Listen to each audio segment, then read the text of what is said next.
Você sabia que o Brasil é o país mais ansioso do mundo? E você, se considera uma pessoa ansiosa? Talvez você precise de um psicólogo para chamar de seu, para lhe ajudar aí nesse processo a lidar com a ansiedade. E ninguém melhor que a gente reunir um time de psicólogos aqui nessa mesa do podcast Viver Bem. Agosto é o mês do psicólogo e a gente está recebendo aqui esse trio de psicólogos do Instituto Pensar. Deixa eu apresentar Giovana Góes, Beatriz Soares, Leonardo Martins. Sejam bem-vindos aqui ao Viver Bem. Um prazer receber vocês. Obrigada. A gente que agradece, Juliana. É sempre um prazer estar por aqui. Deixa eu só apresentar a qualificação profissional desses nossos convidados. Giovana é psicóloga com formação em psicanálise também. E a minha clínica ela tem um foco na teoria do apego e do luto. E do luto. Que não necessariamente é o luto por perder alguém, né? O luto pela morte, né? Permeia em várias áreas. A gente, por exemplo, a gente diz que o luto acontece também quando você perde um animal de estimação, quando você muda da sua cidade, perde aquele emprego que você tanto gostava, né? Então, um luto que, né, ultimamente tem chegado muito à minha clínica é o luto amoroso, quando há aquela interrupção de um relacionamento. Então, olha, você já passou por isso? Aguarde que a gente vai falar sobre isso no podcast de hoje. Beatriz. Eu sou psicóloga, né, por formação, né? E sou psicanalista também por formação, psicanalista winnicottiana. E a minha clínica é mais de adulto e eu atendo casal também. Muita demanda, então. Muita demanda, muito emocionante. E Leonardo? Muitas emoções. Eu também trabalho com clínica já há bastante tempo. Trabalho com paciente oncológico, com adolescentes, adultos. Trabalho também com a parte de supervisão e consultoria. E casal também, como guia, né? Depois dessa pandemia, a sensação que a gente tem é que os consultórios dos psicólogos ficaram cheios. A demanda aumentou muito? Muito. Sim, bastante. Muito. Eu acho que a saúde mental, ela ganhou um lugar de destaque, né? Considero que ela foi para o lugar que merecia. Que sempre deveria estar, né? Deveria Inclusive, estar. Pesquisando, eu vi que o Brasil, ele foi eleito o país mais ansioso antes da pandemia. Então, agora deve estar deve continuar, né? Mas a gente tem essa demanda da pandemia, que a ansiedade foi lá para cima. De acordo com o CNN, a ansiedade é o segundo tema mais procurado na internet. Quando a ansiedade é um problema? Porque a ansiedade, se você parar para olhar, ela também pode ser boa, né? Sim, ela é necessária, né? Isso que eu estava pensando aqui, né? É exatamente isso, né? Mas será que a ansiedade sempre vai ser um problema, né? E aí a gente brincava aqui antes que todo mundo estava ansioso ontem, né? Hoje mais cedo, porque a gente tinha esse compromisso. Hoje aqui é um compromisso diferente, algo que a gente não faz todo dia e que a gente precisava sentar, se preparar, organizar, calcular o nosso tempo, né? Isso tudo gera ansiedade, mas a ansiedade nem sempre ela precisa ser um problema. Essa ansiedade é boa, ela nos preparou para que a gente pudesse estar aqui hoje, né? Não precisa necessariamente ser patológica, né? Ela pode ser uma Só mobilização. que aí existe uma ansiedade que mobiliza mais coisas, que começa a trazer prejuízos, que não lhe prepara só, mas se estende que causa um sofrimento, terrível, né? Exatamente. Como é que eu sei diferenciar? Como é que eu sei que eu estou sentindo essa ansiedade, digamos assim, a ansiedade ruim mesmo? Como patologia, né? Patológica, que está prejudicando. Sim. A dor psíquica, o sofrimento psíquico é meio parecido com a dor física, né? Nesse sentido, né? Todo mundo tem dor física. A gente lá, apertei meu dedo ali na porta do carro. Nossa amiga Beatriz estava contando aqui um evento aqui com os cafés, né? E teve uma queimadura, mas doeu bastante, né, Bia? Está doendo ainda, né? Mas será que precisou de algo, né, específico? Dessa forma eu soube lidar, né? Mas você pode lidar, né? Você está conseguindo aí, né, lidar com essa dor, né? Aí o sofrimento psíquico é a mesma coisa. Quando ela persiste, né? A ansiedade, ela persiste, ela causa prejuízo, inclusive, em outros âmbitos da sua vida, como na sua forma relacional, né, com outras pessoas no trabalho, no relacionamento amoroso, na sua relação. Muitas vezes relações que são comuns, que são cotidianas, que você começa a mudar a sua forma de agir nessa relação com seus filhos, né, com seus pais. Então, e quando isso perdura por muito tempo, é bom a gente ter um cuidado. Intensidade e frequência, né? É isso, intensidade e frequência, como a gente estava conversando. Quando você deu a chamada de um psicólogo para chamar de seu, né? Então, nosso trabalho também é esse, né? Vem alguém com angústia, que a angústia, como a gente estava conversando lá embaixo, é um sentimento que não mente. Então, quando você se percebe imobilizado por essa angústia, então é bom você procurar um profissional que é ele, sim, que vai lhe distinguir o que é que normalmente precisa ser vivido, inclusive, por você, e o que é aquilo que está sendo disfuncional. Porque muitas situações, a gente está vivendo uma sociedade que tem muitas percepções ansiogênicas. Então, né, a gente, muito imediatista. Muito imediatista. É a forma da própria estrutura da sociedade. E ela está demandando essa rapidez, de repente, da gente. A gente está mudando o pensamento para muita coisa. E tem algumas situações que a gente vê que mobilizam um pouco mais no trabalho. De repente, você está realmente... O seu próprio fazer do trabalho é um trabalho estressante, né? Lhe mobiliza um pouco mais. Então, né? E vai aparecer. Não tem como você passar ileso e ingênuo numa situação dessa, né? No trabalho. Vocês falaram de buscar um psicólogo. O psicólogo pode ajudar. Mas o que é que caracteriza um psicólogo? A gente vê nas redes sociais, a gente vê no mercado de trabalho, tem muita gente que faz terapia, é psicólogo, é psicanalista. O que é que tem um psicólogo? Vamos falar dessa formação para que a pessoa busque um profissional que realmente seja capacitado para ajudar a resolver não só essa questão da ansiedade, mas as outras demandas que surjam. Inicia-se com o processo da graduação.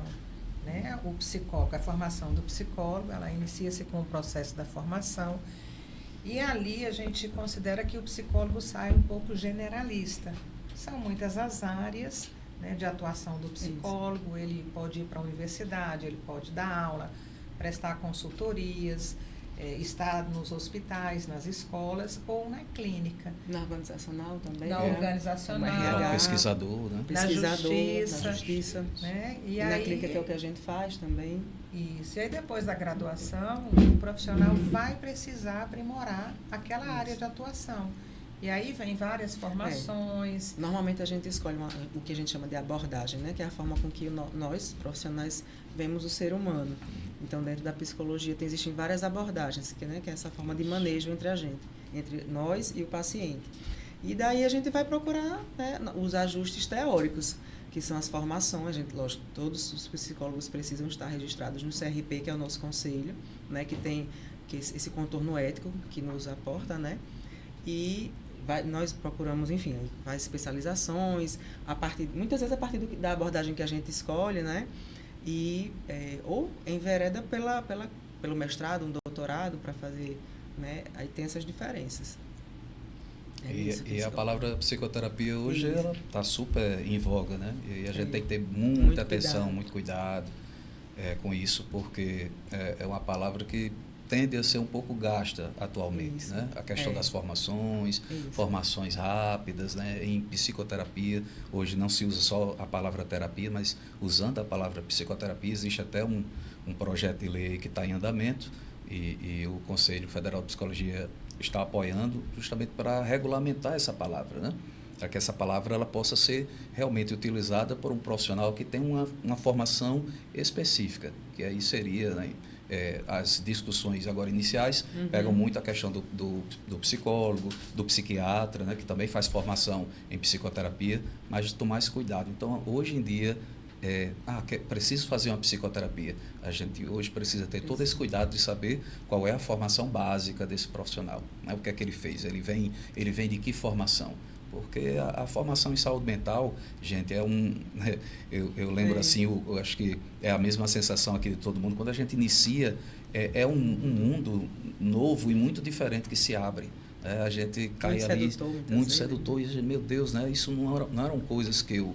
Lembro um primeiro texto de psicanálise, um dos primeiros textos de psicanálise que eu peguei, falando sobre esquecimento. Né? Esquecimento para mim era uma coisa tão normal, né? Uma coisa tão banal. Que não precisava se né? Eu não precisava me perguntar pelos meus esquecimentos, por que eu esqueci aquilo, qual é o mecanismo psíquico envolvido num esquecimento. E aquilo abre um mundo enorme. Mas para isso você precisa ter uma base de estudo muito grande. Porque esse cuidado, você não consegue isso rápido, em meses, de forma alguma. É uma formação que você tem que mergulhar mesmo. Sim. Além de ser estendida, né? Porque o psicólogo, ele deve estar constantemente na própria terapia. Né? A gente precisa desse momento. Isso, como você perguntou da nossa formação é muito mais estendida do que esse momento teórico, né? Que lógico que tem que ter. Mas pronto, nós fazemos análise, né? Terapia, né? Psicoterapia com psicólogo, eu faço com analista. Eu tenho minha supervisora, que ela supervisiona os meus atendimentos com os meus pacientes. Tenho uma orientadora teórica, então eu tenho a minha psiquiatra também, que não necessariamente, né, precisa ter uma queixa específica para aquilo, né, como, né, eu vou por ir, né. Isso é o que a gente chama do tripé da formação. Né? O tripé da formação é obrigatório. Isso. E os encontros entre nós mesmos, né, quando a gente está entre pares e conversa sobre... Isso fora os colóquios, né, Bia? Os colóquios, né? Seminários, os workshops. Vocês não param. Não param. É preciso ampliar o repertório até para ajudar aquele paciente que chega, que busca vocês. E pessoalmente também, né? A gente tem o nosso cuidado pessoal. Em outras áreas também. Quando a gente fala em saúde mental, o Instituto Pensar é uma referência, né? Eu sinto um prazer enorme, uma honra de receber esses profissionais e a gente está sempre ali com vocês. A gente sempre encontra lá profissionais para várias demandas, né? Tem esse time de profissionais lá. E vocês trocam também essas experiências. Como é que é essa relação entre os profissionais que estão lá? O fazer clínico, ele é muito solitário. Né? Então, a gente chega para trabalhar, atende 6, 7 pacientes por dia e sai dali, não pode, né, assim, chegar em casa e comentar a respeito do trabalho. É muito triste, assim, nesse sentido, de ser muito solitário. Então, quando você está no coletivo, isso fica mais leve, porque entre um paciente ou outro, você vai tomar um cafezinho, encontra um colega, às vezes troca uma ideia, né? Fica melhor informado sobre os congressos, o que está acontecendo, quais são as novidades, além do trabalho interdisciplinar. Então, se eu estou atendendo um paciente que tem um problema, né, com transtornos alimentares, eu posso fazer uma interdisciplinaridade ali com a nutricionista, assim como encaminhar o paciente, quando necessário, para o psiquiatra. Então, dessa forma, eu mesmo sento com o psiquiatra, quando eu encaminho, converso a respeito do meu paciente, né? Juntos nós, né, assim, construímos aquele projeto terapêutico e eu acho que isso tudo, assim, contorna melhor o tratamento. São quantos profissionais lá? Eu acho que agora nós estamos com 23, né, algo assim, 24 profissionais. Ótimo. E vamos voltar aqui para a ansiedade? Deixa eu só complementar pouquinho, porque eu acho que Giovana está escondendo o jogo. Ela não falou tudo, né, do pensar. Eu quero falar um pouquinho. Eu vou falar também. Não é, Bia? Vou falar, inclusive, como eu entrei lá. Exato.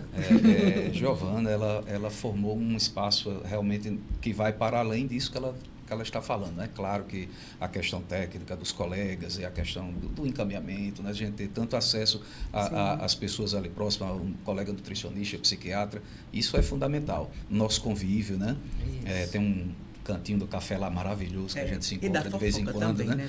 Aí tem uma fofoquinha ali, um relax, uma brincadeira, um bolinho, um chazinho. Eu recomendo, inclusive, lá todas essas coisas do cantinho Os do café. Os pacientes têm acesso, né? Esse cantinho, sim. olha aí, gente. Não posso deixar de falar do cafezinho lá em grão, moído na hora, maravilha. Então, o que eu quero dizer é que Giovana, ela formou um espaço que trabalha esse bem-estar e a saúde mental mesmo no próprio espaço físico, né? Acho que eu arrisco dizer que nós não temos nenhum paciente que não faça essa observação quando chega lá, numa primeira vez e tal. E realmente eles são impactados por isso. Eles chegam lá e, poxa vida, que espaço bonito. Isso. Não tem ninguém que não fale isso. E isso é uma preocupação, né? A questão, bonito e acolhedor, né? A estética, a gente sabe que a estética, ela trabalha, a beleza, ela nos trabalha, né? Nós nos alimentamos disso também. Isso. A beleza é um estímulo de saúde. Né? E a gente, é fácil ver isso, né? O feio nos traz sensações agradáveis, né? A beleza eleva, nos deixa aliviados. Então, todo mundo já começa a se tratar quando chega ali, chega na sala de espera. A gente sabe que tem gente que, não, eu chego 1h30 antes aqui, porque eu gosto de sentar aqui e ficar ouvindo a musiquinha e tomo um chazinho, então isso é fantástico, né? Eu acho que o Pensário também está de parabéns por isso, não só pela qualidade técnica de quem trabalha lá, mas por todo esse cuidado. Você sente o cuidado humano em cada detalhe.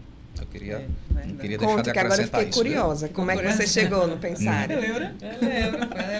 A gente fazia uma especialização em terapia de casal e família, em Minas Gerais. Isso.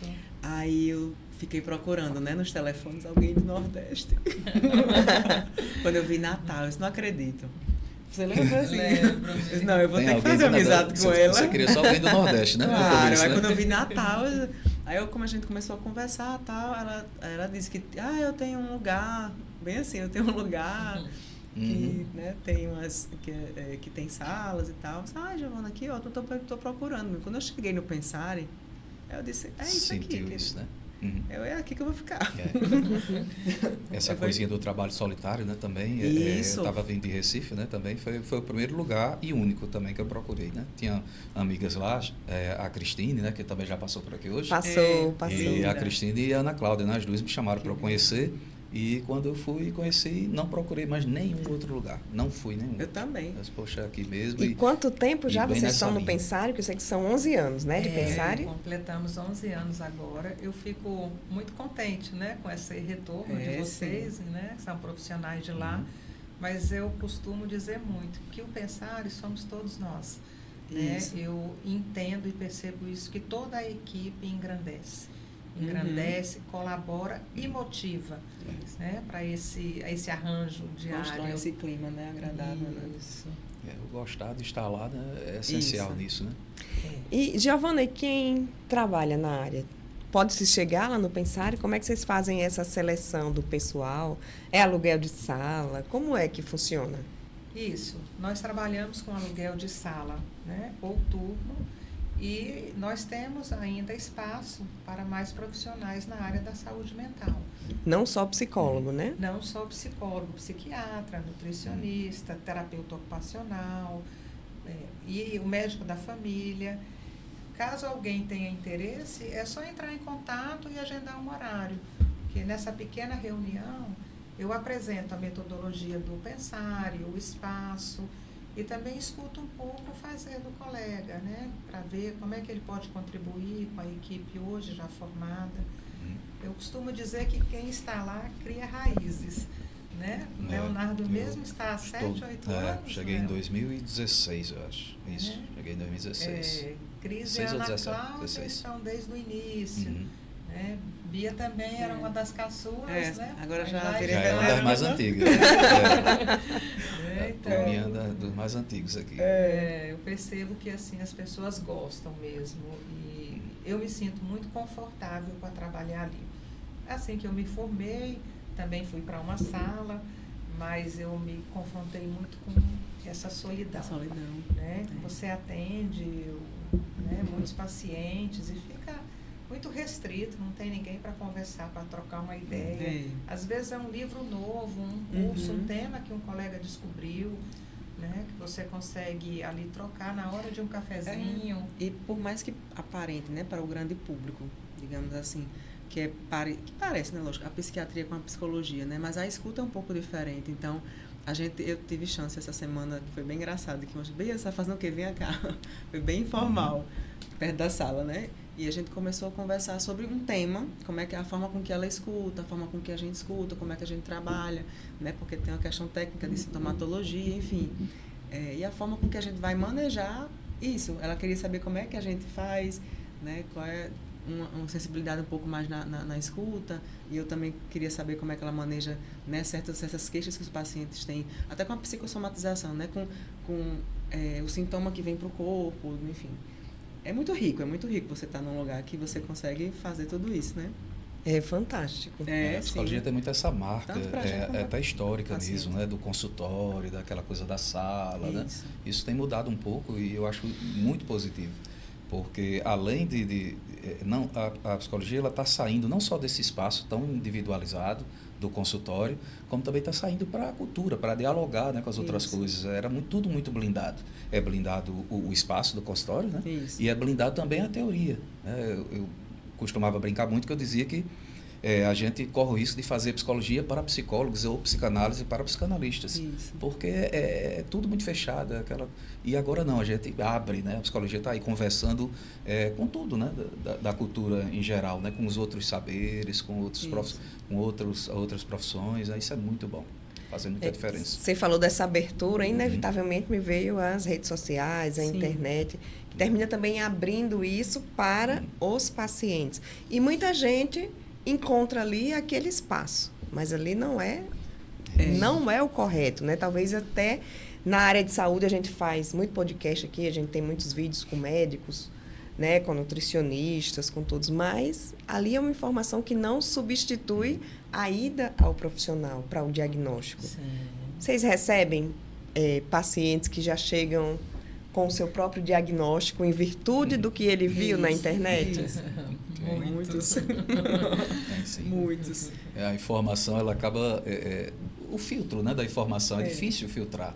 Justamente por ser informação demais, às vezes. Eu acho fantástico. As redes sociais, ela traz isso, maravilhoso. É exatamente isso que a gente estava falando, ampliando, né, tudo. Para dar o acesso, dando né? acesso às pessoas, às informações. É fantástico isso. Mas, de novo, como com tudo, a gente precisa ter um certo cuidado, certa atenção, de que a gente não vai conseguir ali encontrar todas as respostas, a gente não vai conseguir encontrar diagnósticos. Engraçado que uma coisa que acontece muito com aluno de psicologia, tenho certeza aqui que as minhas amigas passaram por isso também, já sabe, né? A gente começa a pagar as cadeiras de psicopatologia, que é quando a gente começa a estudar as doenças e transtornos mentais, e a gente fica ali, todo dia a gente vai para casa identificado com mil coisas ali. Você faz, eu tenho isso. Toda semana você tem um transtorno diferente, sabe? Porque há uma identificação. E assim, é super engraçado isso, porque tem gente até que fica preocupado mesmo. Claro, né? Eu lembro que eu tive colegas preocupadíssimos com isso, eu tenho isso. Mas aí depois a gente vai vendo que muda toda semana, então a gente vai desencanando. Né? Eu sou normal. Eu sou normal, né? Embora de perto ninguém seja normal. Né? Eu lembro que eu entrevistei um psiquiatra e ele disse: menino, todo mundo, se você for investigar, tem algum transtorno. A gente vai diagnosticar algum transtorno, então fiquem em paz. Sempre vai encontrar alguma coisa. Porque o que caracteriza realmente um transtorno, né, são outros recursos, né? A continuidade, a intensidade. Quanto que isso, né, interfere no seu dia a dia, na sua produtividade. Isso.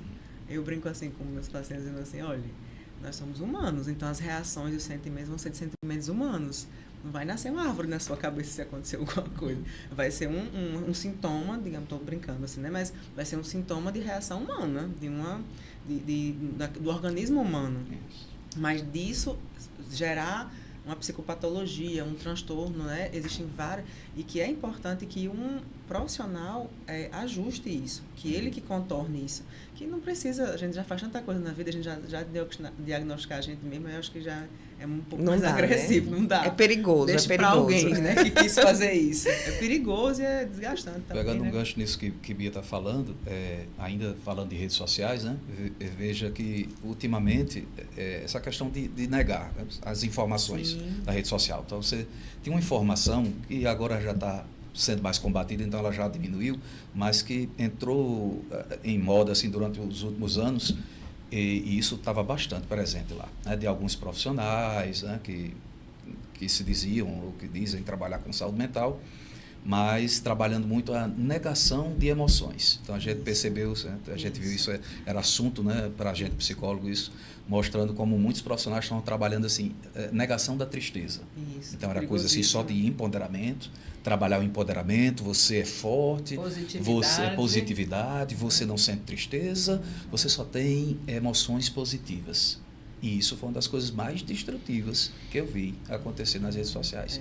Porque a quantidade de pessoas que embarcaram nisso poxa, quem é que não quer ser feliz o tempo todo, né? Quem é que não quer? Quem é que não quer se sentir forte e poderoso o tempo todo? É um sonho.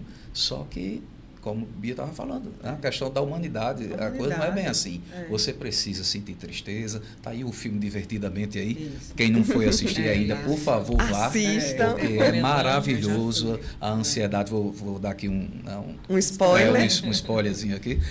A ansiedade é o personagem principal dessa vez, né? E está lá colocado de maneira esplêndida. Não deixe de assistir. Ali a gente se identifica mesmo. Ali somos nós mesmo, né? Assim como lá no Divertidamente, no primeiro filme.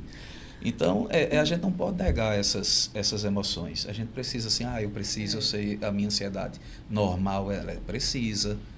Não posso estar seguro o tempo inteiro. Eu sou um homem seguro. Não sinto ansiedade, não sinto insegurança, não sinto tristeza. A gente precisa furar essa bolha e permitir que essas coisas aconteçam dentro do espectro do natural, né? Do normal. Do esperado, né? Do esperado também, né? De reações. Exatamente. Porque diante do desenvolvimento emocional, como o Winnicott fala, que é o autor que eu sigo muito, que ele fala que a gente tem que estar nessa saúde. A boa saúde é aquela que você está preparado ou disponível para ficar triste.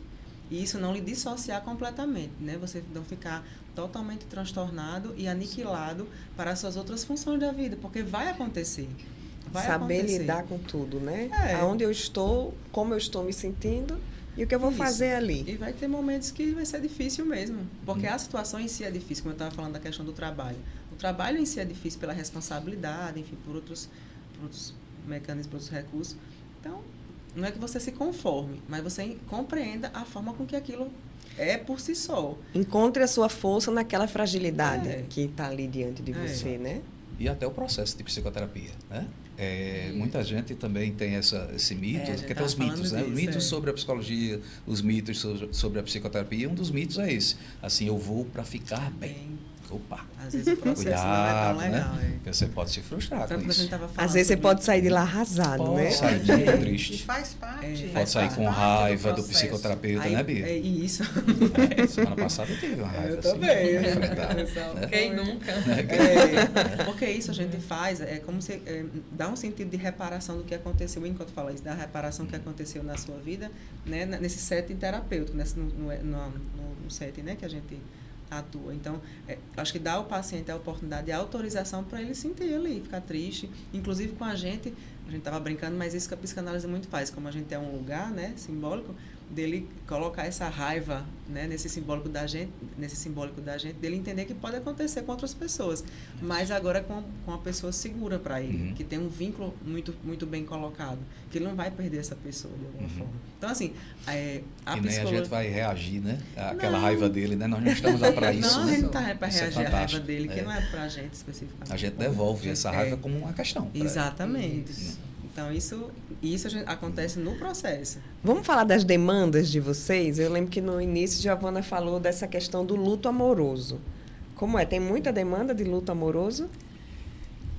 Como eu trabalho com essa questão, né? Assim, há muitos anos, há mais de 15 anos que eu estudo a respeito do luto, então a minha escuta também já é um pouco atravessada nesse sentido. Sempre que eu recebo um paciente, eu consigo identificar os processos de luto, né, que ele está passando, porque na realidade nós somos uma coleção de lutos, né? A gente vem assim lutando muito na vida desde a infância, o nascimento, né, já é um luto, o desmame e necessários, né? Necessários, né? Na questão do luto amoroso, o que eu percebo muito é a ansiedade muito grande, a angústia frente a um rompimento, né, de um relacionamento. Então, às vezes, a pessoa que me procura estava vivendo um relacionamento há 2 anos e tiveram um conflito e romperam. É difícil, sim, esse momento, mas é necessário vivenciar esse processo. Porque quando você está, né, amando uma pessoa, você pensa nela o tempo inteiro, você se preocupa com ela, sonha com ela, torce por ela, né? Então você vive a vida com ela.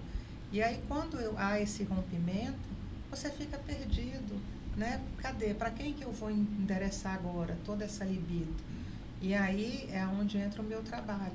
Você precisa começar a deslocar.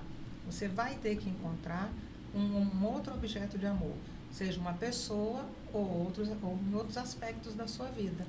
Mas vai ser necessário fazer esse desinvestimento para conseguir reinvestir em outra questão. Dicas práticas, orientações para que as pessoas que estão assistindo, que estão vivendo esse luto amoroso, que elas possam colocar em prática e sair desse podcast mais... Por exemplo, fortes. Um perfume que ele adorava, que me remete muito a ele, esse perfume eu devo deixar de usar no momento. É preciso que eu vá em busca de novos cheiros, de novas fragrâncias, né? Então, a questão dos lugares que você frequentava. Ah, ele adorava comer aquela lasanha, a gente ia muito naquele local, toda sexta-feira. É preciso descobrir novos locais, novos restaurantes, pedir para os colegas, para os familiares, evitar de falar da pessoa. Se você está num processo de elaboração do luto amoroso, que é um processo lento e gradual, toda vez que alguém chegar para você e falar, eu fiquei sabendo, ele está com outra pessoa, ou encontrei com ele, ele está tão acabado, tudo isso vai interferir na elaboração desse processo de luto. Né? E as pessoas me perguntam, né? Isso passa, eu vou esquecer totalmente? Não, você não vai esquecer porque isso fez parte da sua vida. O que você vai precisar encontrar é um lugar diferenciado, um lugar não central, né? Eu digo assim, uma gavetinha para você guardar e revisitar de vez em quando. Lembrando do Divertidamente, a bolinha. Esse é outro. Guarda. Muito bom. Nossa. Vamos botar no tubo para lá. Exato, joga assim. E você, Beatriz, quais são as demandas assim? Tem uma mais específica? Como eu atendo individual, adulto individual e o casal, você me perguntou, eu estava pensando aqui, às vezes é uma questão de identidade, né, que tem alguma dificuldade das pessoas se contornarem pelas próprias coisas que elas são. Eu acho que isso é bem, pelo menos, não sei se é pela abordagem, né, da psicanálise, isso vem muito forte, assim, de será que eu estou fazendo certo? Né, eu estou tendo algumas angústias que é um pouco mais profundas aqui, eu estou confuso no que eu estou fazendo, será que é isso mesmo meu caminho? E com relação a casal é comunicação. A comunicação assim, do que eu quero dizer, do que eu queria que você ouvisse, do que eu não consegui lhe dizer, né? E do que eu queria que acontecesse, inclusive o que eu queria que você adivinhasse. Eu acho super, eu acho didático, né? Eu achei ótimo. É fácil. Eu acho fácil. Como é fácil. É muito. E existe dentro da técnica, né, da terapia de casal, algumas dinâmicas que a gente faz com relação a, já que você perguntou assim, uma dica, alguma coisa, de um recorte de comunicação mesmo. Comunicação do casal. De comunicação. Eles vêm com a queixa, normalmente vêm com a queixa, né, ou é traição, ou é desinteresse sexual, ou uma questão financeira, muitas vezes que isso desenvolveu algum desinteresse do casal, né, que um está fazendo um investimento que o outro não concorda. Às vezes vão porque decidiram se separar mesmo, mas ultimamente, que é uma coisa que eu estou achando muito interessante, eu estou muito envolvida nisso, são jovens casais procurando nos inícios de relacionamento. Como eu estou achando muito massa. Vem assim, namorando, né? E já normalmente são casais que é um namoro um pouco mais de idade, né? Mais um adulto jovem, mais um adulto perto dos seus 40, digamos assim. E estão querendo se ajustar por ali como casal. Nisso, né? Porque a gente, como psicólogo, o casal é que é o nosso paciente, não os dois separados, né? Ou então noivos, que eles querem falar de coisas que eles não falaram, né? Que é o segredo das relações. De coisas que... Aí eu vou manejando, pelo menos acho que a gente faz isso, né? E que parece óbvio, mas às vezes as pessoas não conversam sobre. Você quer ter filho? Vocês conversaram sobre filho? Aí tu para, não, eu só quero ser mãe de pet. Aí eu quero ter 4 meninos. Já vimos aqui, entendeu? Então, esses não ditos numa relação, não só em várias relações, né? Mas nessa relação de casal, que é muito importante, né? Importante antes, né, do casamento em si. Antes do casamento. Eu percebo que a própria questão da fidelidade, né, é um pacto silencioso. Silencioso, as pessoas, né, não conversam antes, mas espera que seja cumprido. Né? Então é preciso sim falar sobre tudo isso, sobre todos os acordos, expectativas. E de coisas que a gente pode achar que é simples, mas numa relação ela impacta bastante. Um exemplo, mudança de trabalho de um dos cônjuges, né, que vai fazer um mestrado fora. Eu preciso passar 2 anos lá, e aí? Né, eu recebi uma proposta de trabalho que vou ganhar o dobro, um exemplo. Como é que a gente faz? Numa situação dessa, o que é que a gente faz? né? São vários, assim. Mas você vê que tudo se resume, assim, não se resume, mas a gente pode colocar como comunicação. Do medo de falar sobre, né? Ai, mas é muita DR. Não, às vezes é necessário para a gente não ter surpresa depois, né? O que puder, né? Sempre é uma surpresa, mas com relações humanas. Mas o que puder, a gente tirar as arestas ali, isso vem muito. E casais que já decidiram que vão se separar mesmo, mas eles querem uma separação saudável. Porque envolve de repente eles, os dois, como respeito de passou muitos anos juntos, ou pelos filhos, enfim, uma relação saudável.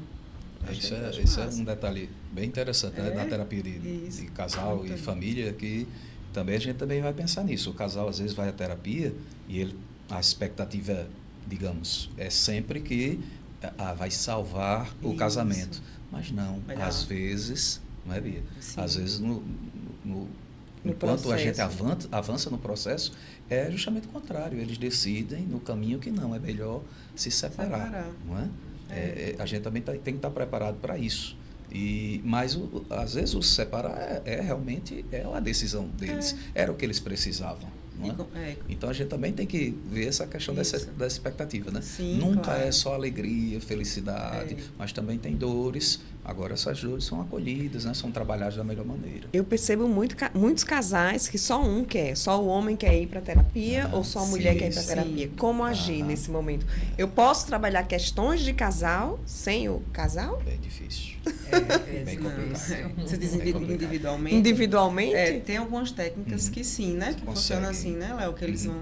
Vem um casal, aí em outra sessão vem um, em outra sessão vem o outro. Assim, inclusive. A gente faz isso. Mas assim, a gente tem um acordo ali dentro, entre nós três, né?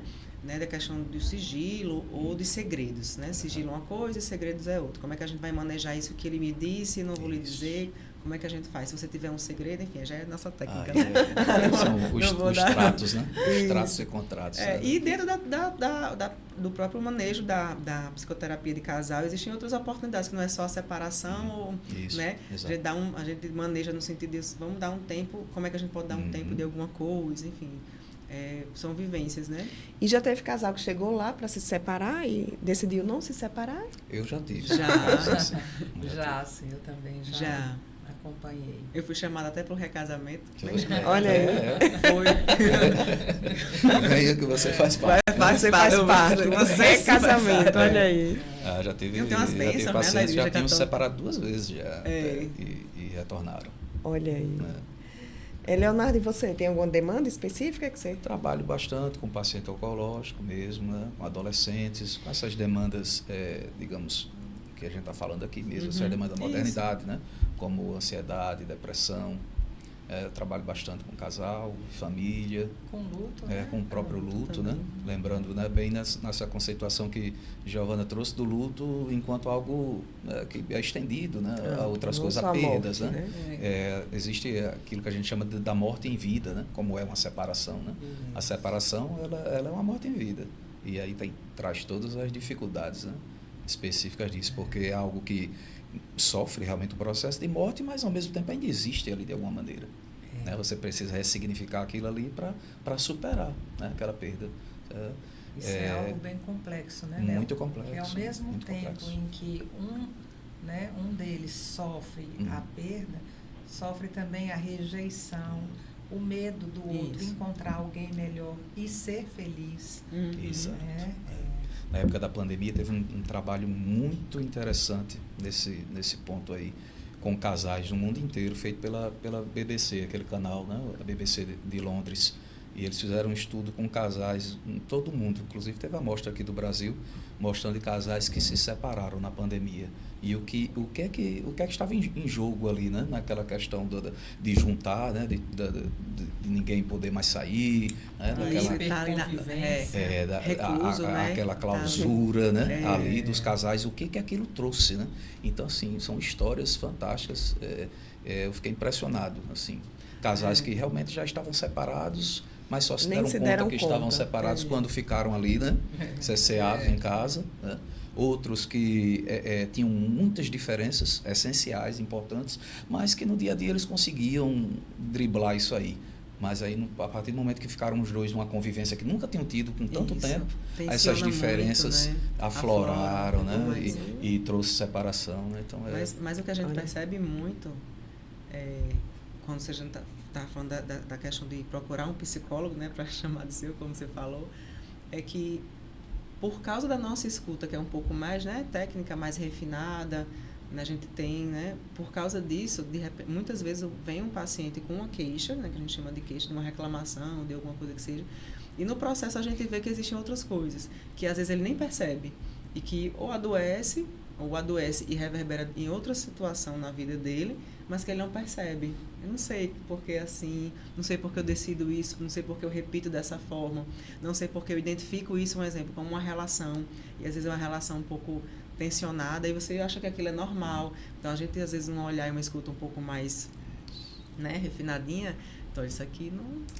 Questões assim, brincando um pouco, tem questões que você pode descobrir na psicoterapia como, eu tenho o dedo podre. A gente fica assim. Vamos ver seu dedo podre. Então a culpa é do dedo. A culpa é só do dedo. E aí na psicoterapia você tem a oportunidade de descobrir que não é só o dedo. O que foi que aconteceu com o seu dedo, né? Ou de quem é o dedo, né? De quem é o dedo. Por que é que nós escolhemos sempre, né? O mesmo tipo de pessoa, por que nós escolhemos o que nós escolhemos, né? Porque fazemos o que fazemos. Isso, e como tudo fazemos, isso, né? é desvendado nesse processo, né, psicoterapêutico, porque é a questão do autoconhecimento, né? Então, existe essa questão, assim, de você... quando você quer modificar alguma coisa, você precisa enxergar. É necessário enxergar, se incomodar, elaborar para depois modificar. Importante. Se eu contar para vocês que a gente já está aqui conversando há quase 1 hora, vocês acreditam? Não. É sério isso? Seríssimo. Então, para a gente concluir esse bate-papo, tem alguma orientação a mais que vocês querem passar para quem está acompanhando aí o nosso podcast? São tantas. Olha, eu vou dizer um pouquinho aqui, depois pode me surgir mais alguma coisa, mas eu queria ir nessa linha de que a psicologia é para todos, né? Sim. É abrir isso aí. É plural. É plural, né? Ela tem essa condição de acolher, né, as demandas mais variadas possíveis. Hoje, esse acesso, a gente diz, né, que não está lá só nas redes sociais, mas está desde lá, né, de você encontrar os profissionais, os bons profissionais que realmente tragam conteúdo aí importantes para o nosso esclarecimento. E também esse acesso, né? Hoje, o diálogo com a psicologia é bem mais fácil. A psicologia também saiu das 4 paredes, né? E a gente pretende que isso aconteça cada vez mais. E uma coisa que a gente estava falando, que eu estava até e que as pessoas sintam à vontade, né? À vontade de buscar. E retornem. Tem muitas pessoas que rompem a relação, né? Que interrompem, dá um tempo na terapia, como eles falam, né? E volta, a gente não fica chateada com vocês, não.